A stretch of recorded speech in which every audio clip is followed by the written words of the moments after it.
दवा का जिक्र है कि एक छोटे से गांव में एक गरीब किसान रहता था। उसका नाम रहमत चाचा था। वो बहुत मेहनती और ईमानदार इंसान था। रहमत चाचा के पास एक छोटा सा खेत था। इसके अलावा दो चीजें थी, एक गाय और एक बकरी। इन दोनों की मदद से वो अपने घर का गुजारा किया करता था। वो एक छोटे से घर में रहता था जहाँ उसके साथ उसकी गाय और बकरी भी रहते थे। रहमत चाचा की जिंदगी कट रही थी कि लोग रहमत बख्श की बड़ी तारीफ करते थे।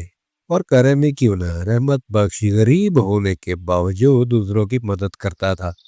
चाहे उसके पास खुद कुछ हो या ना हो, वो किसी को खाली हाथ वापस नहीं भेजता था। रहमत चाचा के घर में और तो कोई नहीं था।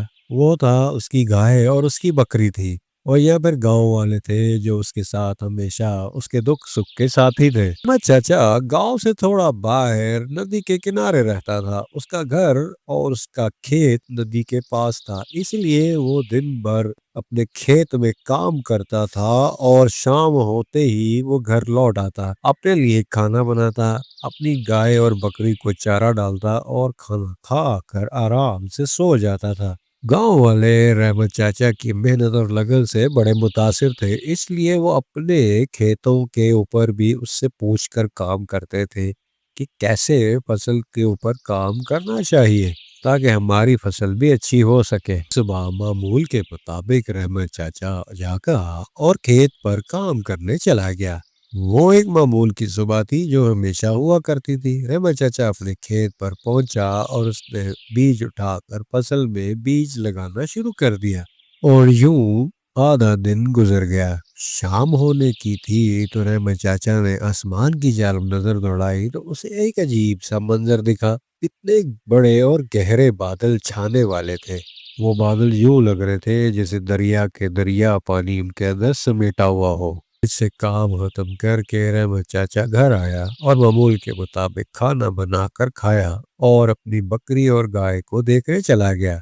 उसी दौरान तेज हवाएं चलने लगी तो रहमत चाचा ने सोचा कि मामूली सी बात है। रहमत चाचा ने अपनी गाय और बकरी को चारा डाला और उनको अच्छी तरह बांध कर अपने कमरे में चला गया। फिर बादल गरजने की आवाज आई और अचानक से तेज और तूफानी बारिश शुरू हो गई। वो बारिश बहुत तूफानी और खौफनाक लग रही थी। बादल के गरजने की आवाज से दिल दहल जाता था। बारिश सारी रात जारी रही। रहमत चाचा ने सोचा कि यार, इससे पहले कभी ऐसी बारिश गांव में नहीं हुई है। बारिश की तेजी देखकर रहमत चाचा को फिक्र लायक होने लग गई थी, लेकिन वो कुछ नहीं कर सकता था। तो उसने सोचा कि सुबह होने का ही इंतजार करना पड़ेगा, तूफान थमने के बाद ही कुछ किया जा सकेगा। तो वो आराम से सो गया। एक दिन रहमत चाचा गांव के लोगों से मुलाकात की तो उन्होंने बताया कि उनके खेतों और घरों को भी इस बारिश की वजह से बहुत सा नुकसान पहुंचा और उन्हें मदद की जरूरत है। रहमत चाचा ने बताया कि मेरे पास अनाज की कुछ बोरियां हैं, तुम उन लोगों को जाकर बांट दो ताकि उनसे उनका कुछ गुजारा हो सकेगा। इस तरह सब गांव वालों ने मिलकर एक दूसरे की मदद की और रहमत चाचा का बहुत शुक्रिया अदा किया। रहमत चाचा ने भी बढ़ चढ़ कर अपने गांव वालों की मदद की और जहां तक मुमकिन हो सका था उनके लिए किया। अकेला होने के बावजूद उस इंसान ने इंसानियत साबित कर दी। रहमत चाचा ने साबित किया कि दिल में इंसानियत और हिम्मत हो तो सब कुछ किया जा सकता है। उसके बाद से गांव वाले रहमत चाचा की इज्जत करने लगे और उसने गांव में एक नई रूह फूंक दी। वो जानता था कि जिंदगी में अकेला रहना जरूरी नहीं होता, बल्कि सच्ची मोहब्बत, मेहनत और एक दूसरे की मदद ही असल कामयाबी होती है।